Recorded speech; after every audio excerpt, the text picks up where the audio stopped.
안녕하세요. 요즘 저는 부록의 나이에 제가 인생을 잘못 살진 않았나 되돌아보고 있습니다. 부록의 나이에 믿었던 사람한테 뒤통수 제대로 맞고 나니까 인생 잘못 살았나 싶었죠. 우선 제 소개부터 하자면 저는 40대 초반에 아이들을 혼자 키우게 된 가장이에요. 한때는 잘 나가는 사업가로 승승장구하면서 행복한 가정을 꾸리면서 살고 있었습니다. 그런데 평생 희로애락을 같이 할 배우자라고 생각한 사람과 이혼하게 되면서 혼자 아이를 키우게 됐죠. 지금은 여러 일을 하느라 바빠서 아이 키우기가 힘들기도 하지만 차라리 마음 편한 지금이 훨씬 낫습니다. 사람이 일이 힘든 건 참아도 사람이 힘든 거 못 참는다는 말이 있지 않습니까? 그만큼 인생에 어떤 사람과 지내는지가 가장 중요하다는 생각이 듭니다. 이렇게 사연을 쓰게 된 것도 다 제 인생을 망친 두 사람 때문이죠. 세상에 무서울 게 없던 제가 지금은 사람을 제일 무서워하게 된 사연 좀 들어주세요. 저는 학교 다닐 때 반에서 반장도 할 만큼 친구들과 어울리기를 좋아했습니다. 충청북도의 한 지역에서 초중고를 모두 졸업한 저는 오래 알고 지낸 친구들도 많았죠. 지방이다 보니까 대부분 아는 친구들이었어요. 그래도 그 중에 가장 친했던 친구는 김용배라는 친구였습니다. 공부밖에 모르던 모범생인 친구라서 부모님도 좋아하셨죠. 학교가 끝나고 같이 집에 가면 엄마는 늘 용배를 보고 장난처럼 이런 말도 하셨어요. 이번에도 1등은 용배가 했다면서? 정말 대단하다. 우리 현석이도 같이 데리고 공부 좀 하고 그래. 얘 맨날 친구들이랑 몰려다니면서 놀기만 한다. 네, 현석이가 반장이라서 같은 반 친구들이 많이 따라서 그래요. 용배는 숫게 없던 성격이라서 누군가 칭찬하면 어색해했습니다. 저랑은 초등학교, 중학교에 이어 남녀공학이었던 고등학교까지 같은 학교에 다니게 됐어요. 그런데 저와 용배는 학교만 같이 졸업했던 게 아니었죠. 바로 1년 후배였던 여학생을 같이 짝사랑한 적도 있었습니다. 친구라 보는 눈도 비슷했던 건지 나중에 알고 정말 깜짝 놀랐어요. 제가 여자 후배에게 고백했다가 보기 좋게 차이고 난 뒤에 속상한 마음에 용배한테 털어놨었죠. 용배야, 나 오늘 고백했다가 제대로 차였어. 뭐? 누구한테 고백했는데? 선도부에 있는 1학년 여자 후배 있잖아. 사실 나 걔 좋아했거든. 근데 오늘 고백했다가 제대로 차였어. 근데 너 뭘 그렇게 놀란 표정이야? 그런데 제 말을 들은 용배가 이상할 만큼 놀란 표정을 짓고 있었습니다. 그래서 저는 의아한 표정으로 용배한테 물어봤어요. 그랬더니 용배는 놀란 표정으로 저한테 이렇게 말했죠. 사실은 나도 엊그제 고백했다가 차였어. 뭐? 너 언제부터 좋아했던 거야? 무슨 이런 일이 다 있어. 와, 우리 둘이 같이 다니는 거 보면 걔가 속으로 비웃겠다. 그때 용배랑 고백했다 차인 이야기를 하다가 같은 여자를 좋아했다는 걸 알게 된 겁니다. 친한 친구라서 취향도 비슷했던 건지 그때는 기막힌 우연에 많이도 웃었어요. 그렇게 저와 용배는 서로 다른 대학교에 입학했지만 계속 연락하고 안부를 물으면서 지냈죠. 그 세월이 어느덧 30년쯤 되니까 서로 추억을 공유한 사이였습니다. 본격적으로 사회생활을 하다 보니까 30년 지기만 한 친구가 없더라고요.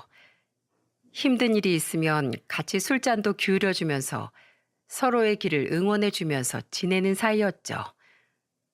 비록 서로 하는 일은 달랐지만 서로를 가장 잘 아는 든든한 친구였습니다. 그 후 30 중반의 나이에 저는 개인 사업을 하는 사업가였고 용배는 내과 의사로 살고 있었어요. 용배가 워낙 바빠서 자주 보진 못했지만 그래도 가끔씩 연락을 주고받았죠. 그러다 저는 명절이라 서울에서 혼자 고향에 내려갔습니다. 그때 저는 고향에서 정말 반가운 얼굴을 마주하게 됐어요. 바로 제 첫사랑이었던 같은 고등학교 여자 1살 후배였죠. 무슨 용기였는지 먼저 인사를 하고 연락처를 주고받았습니다. 알고 보니까 그 후배도 서울에서 근무하고 있었던 거예요. 그 후 연락을 하다가 서울에서 같이 밥을 먹게 됐죠. 막상 둘이 마주 앉으니까 너무 어색했습니다. 그런데 그걸 눈치챘는지 후배는 저한테 웃으면서 이런 말을 하더라고요. 오빤 하나도 안 변했네요. 어떻게 사나 궁금했는데 다시 만나서 진짜 반가워요. 너도 옛날이나 지금이나 예쁘네. 나도 다시 보니까 너무 반가워. 다시 만난 후배와 밥을 먹으면서 대화를 나누다 보니까 옛날 생각도 나고 즐거운 시간을 보냈죠. 그렇게 자주 만나다 보니까 연인 사이로 발전할 수 있었어요. 그때까지도 용배는 제가 연애를 한다는 것만 알고 상대가 누군지는 몰랐습니다. 그러다가 제가 결혼 준비를 하게 되면서 알게 됐죠. 정말 사람 인연이라는 게 있는 걸까요? 운명처럼 다시 만난 그녀를 용배에게 예비 신부로 소개하게 된 겁니다. 그때 용배는 정말 놀란 표정으로 저희 둘을 보다가 이내 부러운 목소리로 이런 말을 했어요. 와, 어떻게 둘이 다시 만난 거야? 난 현석이가 연애하고 있는 건 알았는데 너랑 연애하고 있는 줄은 꿈에도 몰랐어. 야, 임마, 이게 바로 운명이라는 거야. 현석이 넌 좋겠다. 사업도 승승장구하면서 이렇게 예쁜 신부도 생기고 이제 죽어도 여한이 없겠어. 너도 얼른 누구 좀 만나. 의사 선생님이 너무 일만 하는 거 아니야? 그러게 나도 만나야 하는데 영 인연이 닿질 않네. 용배는 그때 정말 부러워하면서 저희를 축하해줬죠. 그리고 저는 수많은 하객의 축복 속에 결혼식을 올렸습니다. 정말 세상을 다 가진 것처럼 행복했어요. 그리고 결혼 당시 저를 많이 부러워했던 용배도 곧 대기업 재직 중인 여자와 연애를 시작했죠. 그렇게 연애를 2년쯤 하더니 용배도 결혼하고 가정을 꾸렸습니다. 용배가 결혼하고 난 뒤 저희는 부부 모임을 자주 갖게 됐어요. 재수 씨가 성격이 쾌활해서 그런지 부부 모임 자리를 자주 만들었죠. 한 번은 부부 동반으로 캠핑하러 갔던 적이 있었습니다. 캠핑 장비를 설치하는데 재수 씨가 생각보다 척척 잘하는 거예요. 심지어 어설프게 준비하는 용배를 알려주기까지 했죠. 그리고 용배한테 이것저것 시키기까지 했습니다. 용배는 재수 씨의 말에 따라 분주하게 움직이고 있었어요. 그래서 저는 장난스럽게 재수 씨를 보면서 이렇게 말했죠. 재수 씨, 제 친구 너무 꽉 잡고 사는 거 아니에요? 여자 말 잘 들으면 자다가도 떡이 나온다는데 말 잘 들어야죠. 이래서 여자가 운동을 해야 한다니까요. 운동하셨어요? 어떤 거 하셨어요? 아, 저 학교 다닐 때 태권도 했었어요. 제가 그냥 회사원 같아도 태권도로 대회도 나갈 만큼 대단했다니까요. 우와, 진짜 멋있어요. 용배가 재수 씨 말이라면 껌뻑 죽는 이유가 있었네요. 알고 보니까 재수 씨는 학창 시절에 태권도를 했던 유단자였습니다. 그래서 그런지 용배가 재수 씨 말이라면 자동 반사처럼 빠르게 움직였어요. 평소 용배가 우유부단하고 숫기 없던 편이라 시원시원했던 재수 씨 성격과 잘 맞는다고 생각했죠. 그리고 워낙 재수 씨도 친화력이 좋아서 부부 동반으로 넷이 자주 모이게 됐습니다. 그러다 아내가 임신하게 되면서 모임은 점차 줄었어요. 한창 사업을 확장하던 시기라 바빴던 저는 아내한테 카드를 주고 편하게 쓸 수 있게 했었죠. 그때 저는 아내한테 카드를 주면서 이렇게 말했습니다. 내가 요즘 너무 바빠서 많이 못 챙겨줘서 미안해. 대신 이 카드로 먹고 싶은 거 고민하지 말고 다 먹어. 정말? 당신 요즘 바빠서 정신없을 텐데 나 혼자서 어떻게 먹어? 에이, 뱃속에 우리 아이랑 먹는 건데 뭘. 내가 같이 못 있어줘서 미안하지. 난 괜찮으니까 편하게 먹어. 여보, 정말 고마워. 그럼 나 이걸로 갖고 싶은 것도 사도 괜찮은 거야? 한도가 얼마야? 당연하지.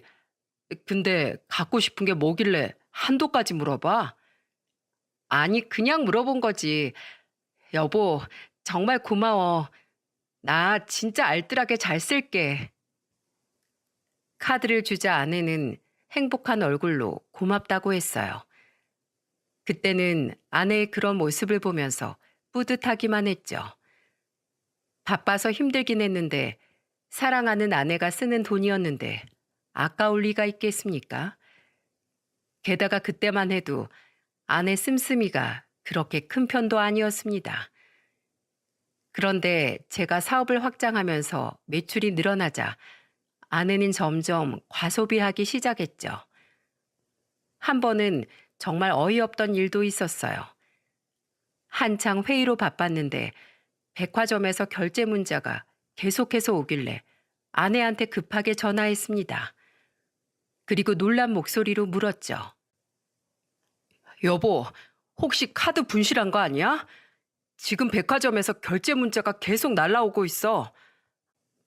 아, 나 지금 백화점이야. 오늘 친구 만나서 쇼핑하기로 했거든.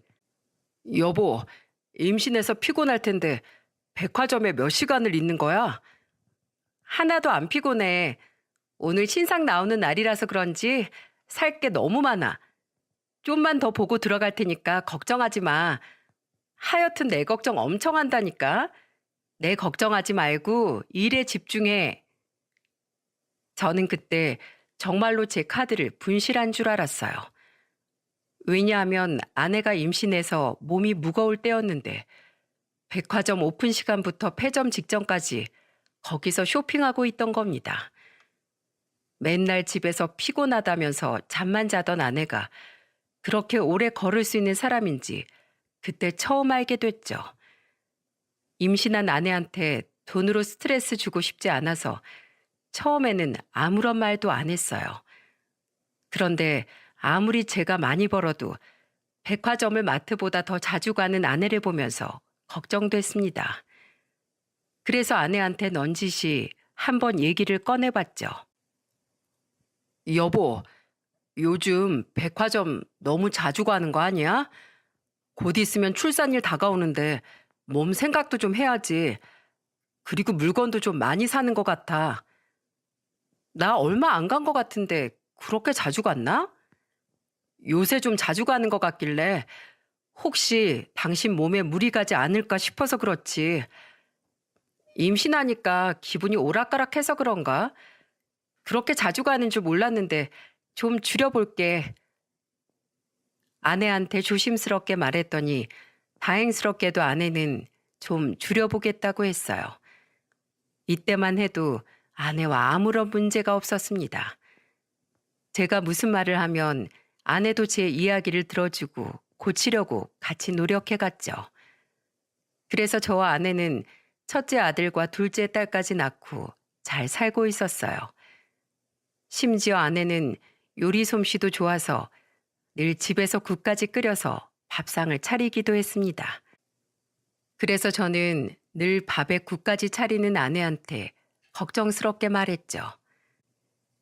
여보, 매번 이렇게 차리는 거 힘들지 않아? 나 대충 먹어도 상관없어. 우리 집 가장이 먹는 건데 뭐가 힘들어. 난 앞으로도 이렇게 한상 잘 차려줄 거야. 저는 아내의 말에 크게 감동했어요. 앞으로 이렇게만 산다면 내 식구 정말 잘 살 수 있을 것 같았어요. 하지만 인생사가 어디 사람 마음 먹은 대로 쉽게 풀리겠습니까? 둘째 딸이 돌이 지날 무렵부터 불행이 닥쳐오기 시작했죠. 갑작스러운 상황에 저는 너무 혼란스러웠어요. 몸이 2개라도 모자랄 만큼 바쁜 시기였는데 아내는 그런 저를 못마땅해 하기 시작했습니다. 그때 제가 원래 아내한테 보내던 생활비에 절반도 못 보내서 아내는 더 예민해졌죠. 야근까지 하고 집에 가면 아내는 거실에서 팔짱을 낀 채 잔뜩 화가 난 얼굴로 저를 기다리고 있었어요. 그리고는 저를 노려보면서 이렇게 말했습니다. 지난달에도 그러더니 생활비가 이게 뭐야? 이걸로 지금 내 식구 생활이 될 거라고 생각해? 지금 회사 사정 어려운 거 알잖아. 당신이 그동안 모아둔 돈으로 좀 생활하고 있어줘. 나도 정말 힘들다. 모아둔 돈이 어딨어. 난 당신이 모아두고 있을 줄 알았지. 그러면 그동안 그 돈을 다 생각 없이 쓰고 있었단 말이야? 당신 정말 주부 맞아? 그러는 당신은 이제 돈도 못 벌어오는데 가장 대접 바라는 거야? 저는 아내의 경제 개념에 뒤로 넘어가는 줄 알았죠. 그동안 집안 살림을 전적으로 아내한테 맡겨놓고 저는 오로지 일만 하고 살았어요. 가끔 따로 저축하고 있냐고 물어보면 잘하고 있다면서 아내가 대답까지 했었습니다. 그런데 이제 와서 돈이 한 푼도 없다니까 정말 기가 막힐 노릇이었죠. 그래서 저는 너무 화가 나서 아내한테 화를 내며 말했어요. 내가 그동안 가장 노릇하면서 번 돈으로 산 명품들 팔아서 생활비 보태. 어차피 내 돈으로 샀는데 그거 팔면 되겠네. 아내는 제 말에 황당한 표정을 짓고는 말문이 막혔는지 아무 말도 못했습니다. 그리고 저는 정말로 아내가 모아둔 게 없나 추궁했죠. 그런데 정말 다 조회해봐도 1원 한 푼 남아있는 돈이 없었죠. 진짜 저는 집에서 아내가 이런 식으로 살림하고 있었다는 사실이 믿기 힘들었습니다. 그때부터 아내와 돈으로 싸우는 날이 빈번해졌어요. 그렇게 회사 부도만큼은 막으려고 미친 듯이 뛰어다녔죠. 그런데 그 와중에도 아내는 일하고 있는 사람한테 전화해서 잔뜩 화난 목소리로 이런 말까지 했습니다. 당신 말도 없이 카드 한도를 줄이면 어쩌자는 거야? 무슨 소리야? 내가 그럴 정신이 어딨어? 또 뭘 하길래 한도 초과 문자가 온 건데? 저는 아내의 전화에 핸드폰으로 카드 사용 내역을 조회했죠. 대체 또 뭘 했길래 한도 초과라는 문자가 와 있는 거예요. 그리고 카드 내역을 확인했더니 카드 할부가 엄청나게 많은 겁니다. 다 할부로 있어서 매달 나가는 카드값이 줄어들지 않았던 거죠. 어처구니가 없어서 아내한테 한숨을 쉬면서 말했어요. 당신 뭐 어디 미인 대회라도 나가? 대체 피부과랑 마사지 안 하러 다니는 게 없어. 애들 어린이집 보내놓고 하루 종일 이러고 다닌 거야? 애를 2이나 낳았는데 당연히 관리해야지. 이쁜 여자들이 그냥 이쁜 줄 알아? 머리부터 발끝까지 다 돈이라고 돈. 내가 어려우면 당신도 나가서 돈 벌 생각을 하던지, 당신이 쓴 거니까 나가서 알바를 하던지 가진 거 다 팔아서라도 해결해. 너무 화가 나서 전화도 끊어버렸습니다.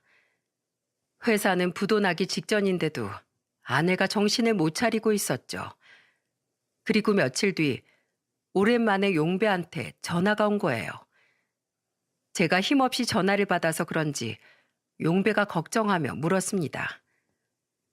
너 무슨 일 있어? 목소리가 왜 다 죽어가? 요새 사업이 어려워져서 며칠 일만 했더니 힘이 하나도 없네. 사업이 어렵다고? 왜? 열심히 한다고 하는데 영 안 풀리네.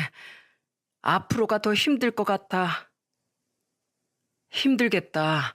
어떡해. 힘내. 잘 될 거야. 근데 아내는 뭐라고 안 해? 말도 마라. 맨날 돈 때문에 싸워. 그래. 힘들겠다. 다 잘 풀릴 거야. 너무 걱정 말고 힘내. 용배는 저를 위로해 주면서 전화를 끊었습니다. 그래도 친구라도 저를 위로해 주니까 힘이 되더라고요. 하지만 저는 이렇게 별거 없던 전화 한 통이 큰 재앙을 몰고 올 줄은 상상도 못했죠. 그리고 저는 최선을 다했지만 사업은 최종 부도 처리가 나고 말았습니다. 젊은 시절 다 바쳐서 키워온 회사가 한순간에 무너지게 되자 정말 희망까지 다 잃은 기분이었어요. 한동안 술 없이는 잠에도 못 들 정도였죠. 그런데 그때 아내는 어디를 다녀오는지 한껏 차려입고 평소와 달리 콧노래까지 부르면서 들어오는 겁니다. 그리고는 김치에 소주를 마시고 있던 저를 보더니 혀를 차며 말했어요. 지금 이게 넘어가? 나가서 돈 벌 방법을 찾아야 할 거 아니야. 어쩜 그렇게 책임감이 없어? 가족들 다 굶겨 죽일 거야? 내가 제일 힘들 거라는 생각은 안 들어? 평생 해오던 일이 무너졌는데 괜찮냐고 물어봐야지. 그동안 집은 뒷전이고 일만 한 결과가 고작 이건데 나한테 뭘 바라는 거야? 당신 너무 양심 없는 거 아니야? 그동안 어린 자식들과 아내를 위해 열심히 일만 하면서 살았는데 아내는 저에게 한 게 뭐가 있냐면서 화를 냈죠. 너무 억울하고 분해서 눈물도 나지 않았어요. 그래서 저는 아내에게 화를 내며 말했습니다. 당신 지금 들고 있는 가방, 옷, 신발장에 신발 하나, 속옷 한 장까지도 전부 내가 벌어온 돈으로 산 거잖아. 그동안 나 때문에 호의호식 해놓고 이제 와서 날 무능력한 사람 취급을 해? 누가 보면 엄청 편하게 돈 쓰게 해준 줄 알겠네. 백화점 자주 간다고 잔소리하던 사람이 누군데? 그래서 내가 못 가게 당신 막은 적 있어? 맨날 당신 멋대로 갔잖아. 당신이야말로 살림 그렇게 하고 무슨 할 말이 그렇게 많아? 이렇게 입고 또 어디 갔다 오는 건데? 제가 아내를 보면서 화를 내며 어디 갔다 오는 거냐면서 물었어요. 그러자 아내는 갑자기 당황한 표정을 짓더니 횡설수설하며 말을 돌리기 시작했죠.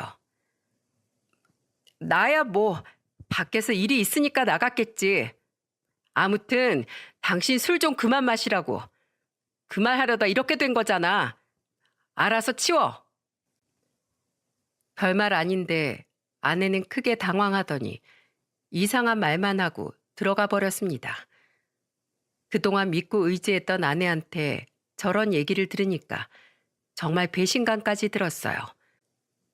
그리고 지나온 세월에 대한 회의감에 눈물을 흘렸죠. 그런데 그걸 큰아들이 봤는지 저한테 조용히 다가오더니 작은 손으로 제 얼굴을 닦아주면서 말했습니다. 아빠, 울지 마세요. 힘내세요. 내가 밥 한 그릇만 먹을게요. 아니야, 우리 아들 밥 많이 먹어야지. 그래야 아빠만큼 크지. 아무 걱정 말고 먹고 싶은 거 마음껏 먹어. 저는 아들의 갑작스러운 행동에 아들을 끌어안았어요. 어린 아들이 제 걱정을 하면서 밥을 한 그릇만 먹겠다는데 가슴이 찢어지는 것 같았죠. 그래서 그때부터 돈이 되는 일이라면 앞뒤 가릴 것도 없이 무조건 하기 시작했습니다. 물류센터부터 택배 상하차 아르바이트까지 그때 안 해본 일이 없었어요. 그런데 사무실에서만 일하다 갑자기 몸을 쓰면서 일하다 보니까 몸살이 났었죠. 그래서 출근도 못하고 식은땀을 흘리면서 누워있는데 마침 아내가 외출 준비를 하고 있길래 힘겹게 부탁을 했습니다. 여보, 나 약 좀 사다 줘. 머리가 너무 아파. 아, 뭐야? 나 바빠 죽겠는데 약은 좀 알아서 사다 먹어. 그리고 이제 몸뚱이 하나 남은 사람이 그렇게 빌빌거려서 어떡하려고 그래? 내가 놀다 왔어? 나 일하다 온 거잖아. 당신이야말로 요새 밖에서 놀러 다니는 거 아니야? 맨날 뭐가 그렇게 바쁜데. 당신한테 땀 냄새가 너무 많이 나서 같이 있을 수가 없어. 그래서 억지로 나가는 거야. 나도 집에 있고 싶은데 당신 때문에 나가는 거라고. 알겠어? 그리고 다음 주에 보험비랑 이것저것 나갈 거 많으니까 나 돈 좀 줘. 아파서 누워있는 저한테 또 돈을 달라며 손 내미는 아내를 보니까 소름이 돋았죠. 그래서 저는 아내한테 버럭 소리를 지르면서 말했어요. 그걸 왜 당신이 관리해? 그리고 급한 돈이면 당신이 구해. 뭐? 날 그렇게 못 믿어? 그래. 그럼 통장 줄 테니까 직접 해봐. 말처럼 그게 쉽나 한번 해보라고. 아내는 한숨을 푹푹 내쉬면서 나가버렸습니다. 저는 그때 잠시 쉬면서 골똘히 생각해보다가 큰 결심을 하게 됐죠. 바로 아내 가방을 전부 중고 매장에 팔아버리기로 했어요. 대체 그동안 얼마나 샀는지 옷장 한가득 가방이 있었죠.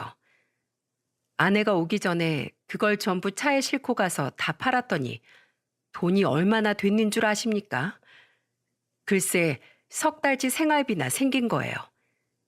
진짜 그동안 제 돈으로 마음껏 사치를 부리고 살았던 겁니다.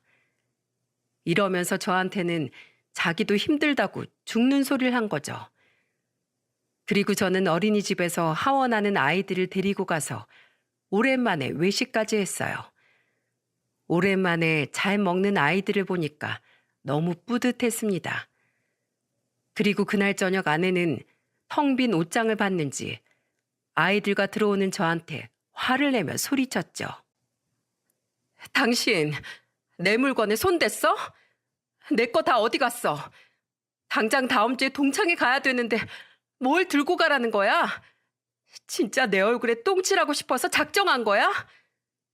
사는 것만 네가 샀지. 돈은 내 돈이야. 어떻게 하든 내 마음이지. 그리고 당장 생활비가 급한데 가방이 대수야? 야, 내 가방 당장 안 내놔? 아내가 악을 쓰고 소리를 지르자 두 아이들은 아내 다리를 치면서 말했어요. 아빠 괴롭히지 마. 엄마 왜 그래? 왜 맨날 아빠한테만 그래? 아이들은 저와 아내 사이에서 싸움을 말리고 있었죠.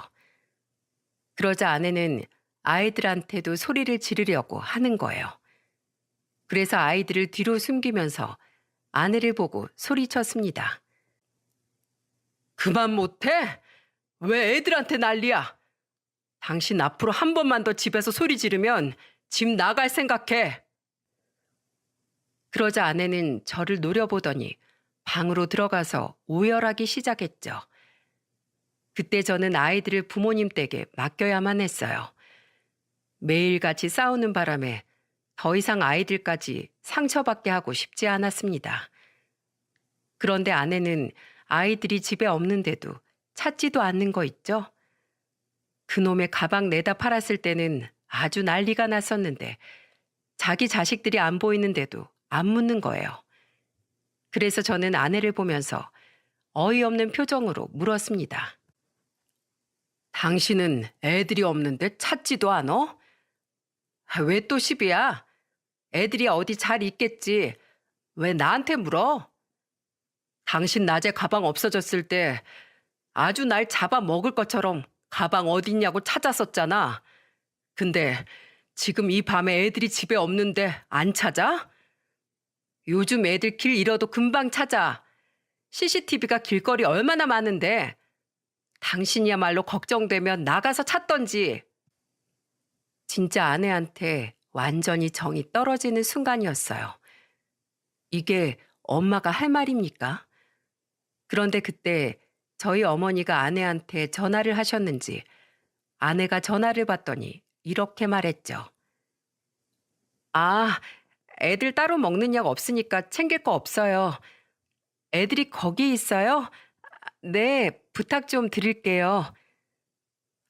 아내는 한숨을 내쉬고 전화기를 소파에 던져버리고 방으로 가버렸습니다. 그때부터 저는 아내와 이혼을 결심했던 것 같아요. 하지만 제가 사업 망하고 제 걱정만 하는 부모님 생각에 바로 이혼을 할 수도 없었죠. 게다가 자주 잔병 치레하던 둘째 때문에 아내가 자주 어린이집으로 아픈 딸을 데리러 갔었습니다. 그래서 일단은 저도 돈을 모으자는 생각에 또다시 물류센터와 택배 상하차 아르바이트에 전념했어요. 그런데 제가 어떻게든 살아보려고 아등바등 하던 그때 아내는 엄청난 일을 벌이고 있었죠. 정말 지금 생각해도 가슴 속부터 화가 끓어오를 사건이었습니다. 그때 저는 제 몸이 고장나고 있는지도 모르고 밤잠 줄여가면서 일만 했어요. 그런데 일을 하던 중 갑자기 머리가 깨질 듯한 두통에 저는 주저앉아 버렸죠. 그리고 저는 그대로 정신을 잃고 말았어요. 사람들이 저를 보고 달려오는 소리까진 들렸는데 그 후 정신을 차리고 보니 병실이었습니다. 그리고 제 옆에서 부모님과 여동생이 있었죠. 어머니는 저를 보자마자 울면서 말하셨어요. 아이고, 내 새끼. 힘들면 엄마한테 말을 해야지. 이 지경이 되도록 뭐 한 거야? 엄마가 얼마나 놀랬는 줄 알아? 저는 괜찮다고 말하려 했는데 말이 나오질 않았습니다. 알고 보니까 저는 그때 뇌출혈로 쓰러져서 수술 후 언어장애가 와서 말이 잘 나오질 않았어요. 그리고 편측 마비가 동반되어서 몸도 잘 움직일 수 없었죠. 그런 저를 보더니 일단 안정을 취하라면서 저를 다독였습니다. 그리고 잠시 뒤 여동생이 아이들을 데리고 병실로 들어왔죠. 그때 애들이 저를 보고 침대에 매달려 울면서 말했어요. 아빠, 우리 얼른 집에 가요. 아빠랑 같이 있을래요. 아이들을 안아주고 싶어도 안아주지 못하는 현실이 두렵기까지 했습니다. 이대로 쓸모없는 사람이 될 것 같았죠. 그런데 그때 아내는 뭐하고 있었는 줄 아십니까? 뒤에서 휴대폰만 보고 있었어요. 그래도 한때 사랑해서 결혼했는데 어쩜 저렇게 남보다 못한 사이가 됐을까 싶었죠. 그런데 그때 여동생이 제 표정을 봤는지 아내를 보면서 이렇게 말했습니다. 새언니, 지금 뭐 하시는 거예요? 오빠 겨우 눈 떴는데 괜찮냐고 물어봐야 하는 거 아니에요? 어차피 후유증 때문에 말도 못하고 의사가 더 지켜봐야 한다고 했잖아요. 뭐라고요? 그게 지금 할 소리예요? 이제 알겠네. 왜 그렇게 무리해서 돈 벌러 다니나 했더니 집에서 딱 이런 표정으로 오빠를 아주 달달 볶고 살았던 거죠? 지금 저 의심하는 거예요? 왜 생사람을 잡아요? 여동생은 화가 나서 아내한테 소리쳤습니다. 그동안 어머니도 아내를 못마땅하게 생각하셨는지 혀를 차면서 말하셨어요. 그만들 해. 그리고 애미 너도 그러는 거 아니야. 돈 잘 벌어와야 네 남편이고 애들 아빠 취급하는 거야? 내가 진짜 할 말이 목구멍까지 찼는데 내 아들 이제 겨우 눈 떠서 참는 거다. 일단 다 나가. 쟤 좀 쉬게 다들 나가. 그러더니 어머니는 제가 쉴 수 있게 모두 데리고 나갔죠. 저는 소리를 지르면서 울고 목 놓아 울고 싶은 심정이었어요. 그리고 잠시 뒤 저는 잠에 들었습니다. 한참을 잤던 것 같은데 침대 옆에서 부스럭거리는 소리와 웃음소리가 들렸죠. 조심스럽게 눈을 떴는데 아내와 용배가 팔짱을 끼고 서 있는 게 보이는 게 아니겠어요? 저는 너무 놀라서 눈을 질끈 감아버렸습니다. 말도 잘 안 나오고 몸도 마음대로 안 움직여지는데 제가 뭘 할 수 있었겠습니까? 결국 저는 두 사람이 하는 대화를 고스란히 듣게 됐죠. 그런데 두 사람의 대화는 정말 충격적이었어요. 아내가 용배와 팔짱을 낀 채 침대 가까이로 걸어오는 발소리가 들렸어요. 그리고는 아내가 저를 보며 비웃으며 말했죠. 용배 씨, 저 사람 버릴 테니까 책임질 거죠? 어차피 이 사람 우리 서로 만나고 있는 거 몰라요. 바보같이. 퇴원하면 바로 이혼할 테니까 오빠도 이혼하고 우리 새 살림 차려요. 얘 학교 다닐 때부터 눈치 더럽게 없더니 아직도 그래? 진짜 사람 한결같네. 난 얘랑 다니기 싫은데 얘가 들러붙어가지고 엄청 힘들었잖아. 너도 이제 이런 모질이랑 그만 살고 나 만나서 팔자 한번 제대로 펴. 역시 전문직 만나서 결혼했어야 했는데 내가 왜 이런 빈털터리 사업에 미친 사람을 만나서 이 고생을 했나 몰라. 이제라도 내가 오빠랑 만나서 얼마나 다행인지 몰라. 저는 그때 할 수만 있다면 혀라도 콱 깨물고 죽어버리고 싶은 심정이었어요. 막장 드라마에서나 볼 법한 일이 저한테 벌어졌다는 게 믿기지 않았습니다. 게다가 상대가 30년 지기인 제 친구랑 바람이 났다는 게 말이 됩니까? 한참 동안 누워있는 저를 두고 조롱하듯 떠들던 두 사람은 병실을 나갔죠. 진짜 아무것도 할 수 없던 제 현실이 억울했어요. 그런데 잠시 뒤 여동생이 다급하게 들어오더니 제 침대 밑에서 무언가를 꺼냈죠. 그리고는 눈을 뜨고 있는 저를 보고 다급하게 말했습니다. 오빠, 아무래도 세연이가 너무 이상해서 내가 녹음기 가져다 놨었어. 저 의사 오빠 친구 맞지? 둘이 아무래도 이상하더라니까. 내가 진짜 우리 오빠 이렇게 만든 세연이 가만두나 봐.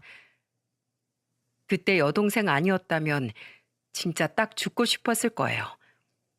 그 후 저는 이를 악물고 재활 치료를 받았죠. 포기하고 싶고 몇 번이나 좌절했지만 꼭 저 두 년놈들 엿먹이겠다는 일념으로 버텼습니다. 그렇게 악착같이 이겨낸 결과 무사히 퇴원할 수 있었어요. 퇴원 후에도 병원 치료는 꾸준히 받아야 했지만 일상생활은 가능했죠. 저는 제일 먼저 여동생에게 녹음 파일을 건네받았습니다. 그리고 한동안 두 사람 뒤를 밟으면서 같이 있는 사진을 찍었죠. 그리고 저는 용배에 관한 놀라운 사실을 알게 됐어요. 이건 제가 사연 끝에 적도록 하겠습니다. 그리고 녹음 파일과 사진을 재수 씨에게 전송했어요. 예전에 부부 동반 모임을 함께 다닐 당시에 용배 핸드폰이 배터리가 나가 재수 씨 번호로 통화를 했던 적이 있었죠. 그때 마침 저장해둔 번호가 있어서 보낼 수 있었습니다. 모든 사실을 알게 된 재수 씨는 당장 만나서 이야기하자면서 근처 카페에서 보자고 하더군요. 재수 씨는 잔뜩 화가 난 목소리로 말했죠. 그럼 둘이 붙어먹고 있었다는 거네요. 그동안 수술이 많다 뭐다 하면서 늦게 오더니 이거 완전 다 뻥이었네. 저 이 사진 병원 게시판에 올릴 거예요. 재수 씨는 어떻게 하실 거예요? 그 년놈들 잡아 족쳐야죠. 날 완전 바보로 만들고 둘이 붙어 먹었다는데 응징을 해줘야죠. 그랬더니 재수 씨는 택시까지 불러서 병원으로 갔습니다. 그리고는 병원 로비에서 힘을 다해 소리쳤어요. 야, 김용배! 이 새끼 너 당장 나와! 하필이면 그때 용배는 같은 의사 동료와 커피를 들고 오고 있었죠. 그 순간 재수 씨는 앞뒤 볼 것도 없이 뛰어가더니 발차기로 용배 얼굴을 쳐버린 겁니다. 용배는 종이장처럼 바닥에 쓰러졌고 재수 씨는 넘어진 용배를 보면서 말했어요. 찐따 같은 놈 만나서 기 좀 살려줬더니 이게 어디 하늘 무서운 줄 모르고 나대네. 네가 감히 뒤에서 호박 실을까? 너 바람 피면서 아주 좋았지? 사람 하나 바보 만드니까 좋든? 아니야, 여보. 그게 아닌데. 흥, 어디가 네 여보야? 그 입 다물어. 오늘 강냉이 털리기 싫으면 사실만 말해. 결국 용배는 병원 로비에서 재수 씨 손에 이끌려서 병원 앞까지 끌려 나왔죠.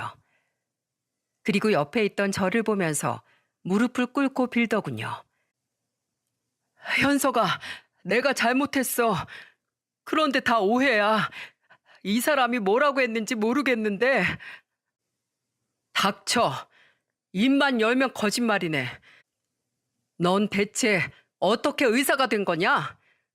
어떻게 친구 뒤통수를 치고 내 아내랑 바람을 펴? 너랑 내 세월은 우습냐? 그리고 아주 둘이 죽이 잘 맞게 떠들더라. 그리고는 저는 녹음기 음성을 틀었습니다. 그러자 용배는 고개를 떨구면서 미안하다는 말만 반복했죠. 그리고 그때 미리 아내한테 사진과 음성을 아내에게 보냈고 당장 용배 병원으로 안 오면 처갓댁에 보내겠다고 했더니 병원까지 달려왔답니다. 허겁지겁 신발도 제대로 못 신고 온 꼴을 보니 급하긴 했나 봐요. 그런데 아내는 저를 보자마자 당당하게 말했죠. 유치하다. 한다는 게 고작 이거야? 그래, 이혼해. 내가 뭐 이혼하기 싫어서 달려온 줄 알아? 일단 너랑 나랑 정리하고 우리 부모님한테 내가 말할 거야. 너 같은 거지랑 당장 이혼하려고 했어. 그래, 나 남은 거 없는데 용배라고 다를 것 같냐? 왜, 이젠 친구 흠집까지 내려고? 못해도 너보다 낫겠지. 아무짝에 쓸모없는 사업자 등록증이랑 의사 면허가 똑같아? 아, 그래. 내가 이걸 지금 여기 병원 인사과에 보내면 어떻게 될까? 그 사진은 바로 용배가 의료기기 영업사원에게 뇌물을 받는 모습이었죠. 저는 두 사람 뒤를 밟다가 의도치 않게 이런 비리까지 알게 된 겁니다. 그러자 용배는 얼굴이 사색이 된 채 앞에 있던 아내까지 밀치고 저한테 매달리면서 빌었어요. 나는 정말 안 그러고 싶었는데 저 여자가 먼저 달려들었어. 너 알잖아. 고등학교 때도 이 남자 저 남자 꼬셔서 욕 많이 먹었던 애라는 거. 난 실체를 알려주고 싶어서 연기했던 거야. 저리 안 떨어져? 네가 그러고도 인간이야? 같이 붙어 먹어놓고 이제 와서 너만 청렴결백하다고 하면 누가 믿냐? 너 같은 건 의사 자격도 없어. 그리고 이미 너네 병원에 메일 보냈어. 아마 이미 전부 다 알 거다. 그동안 그렇게 받은 뇌물로 신나게 바람 폈겠지. 야, 정신 차려. 그딴 식으로 살다가 인생 골로 가는 거야. 더러우니까 잡지 말고 떨어져. 전 다리에 매달린 용배를 떨쳐냈습니다. 그리고 주위를 보니 환자들과 병원 직원들이 다 쳐다보고 있었죠. 다들 저희를 보고 수군거렸고 넘어져 있던 용배는 창피했는지 병원 뒤로 달려갔어요. 재수 씨는 저한테 와서 알려줘서 고맙다고 하고는 이혼할 때 쓰겠다면서 인사를 하다 아내를 보고 말했죠. 젊은 여자끼리 쪽팔려서 못 살겠네. 남편을 살아보겠다고 밤낮 없이 뛰어다니는데 다 알면서 바람을 펴? 당신 인생에 저런 남자 다시는 없을 거야. 내가 너 같은 여자 보면 사이즈 딱 나와서 알거든? 자기 능력은 개뿔 없으면서 남자한테 기생해서 살려는 기생충 같은 년들 딱 질색이야.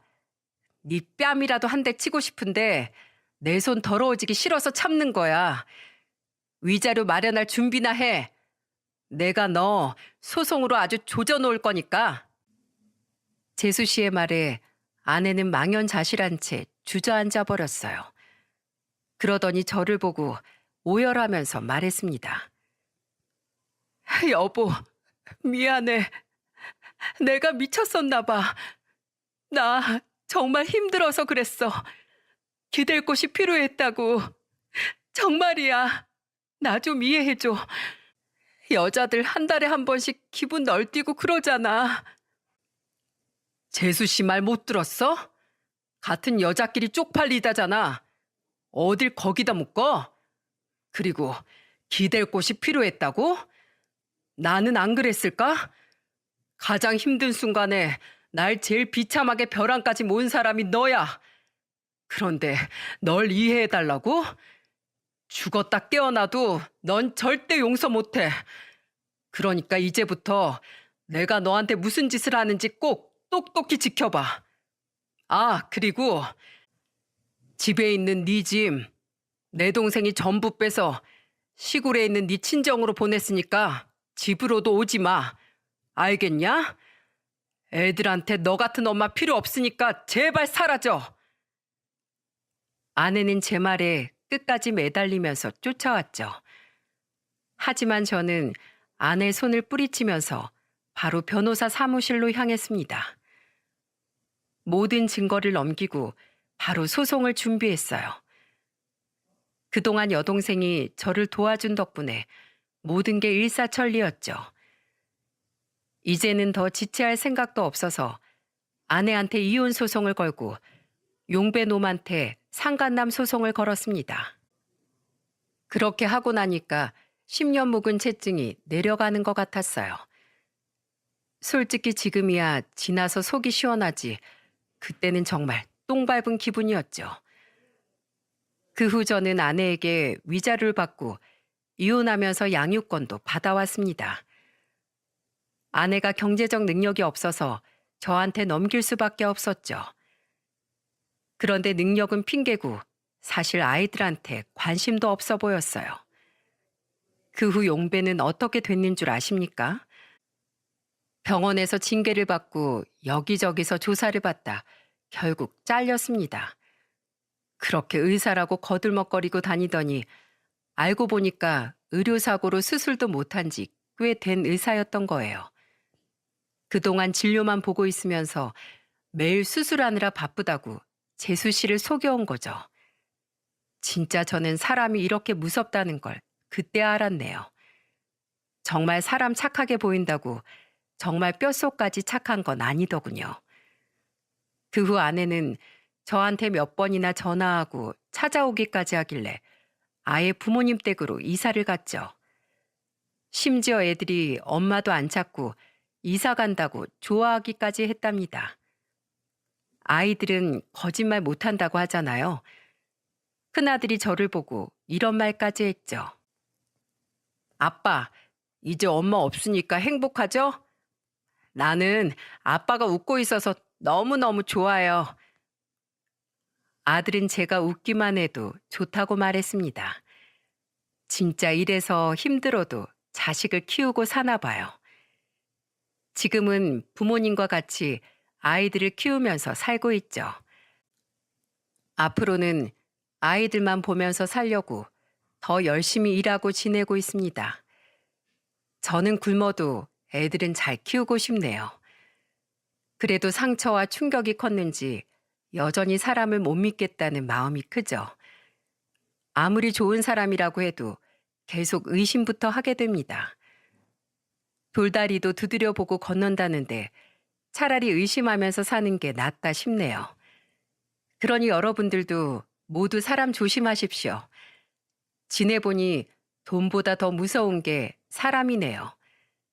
저는 너무 뼈저린 고통 속에 알게 됐지만 여러분들은 모두 무탈하기만을 바라겠습니다. 모두들 들어주셔서 감사합니다. 건강하세요.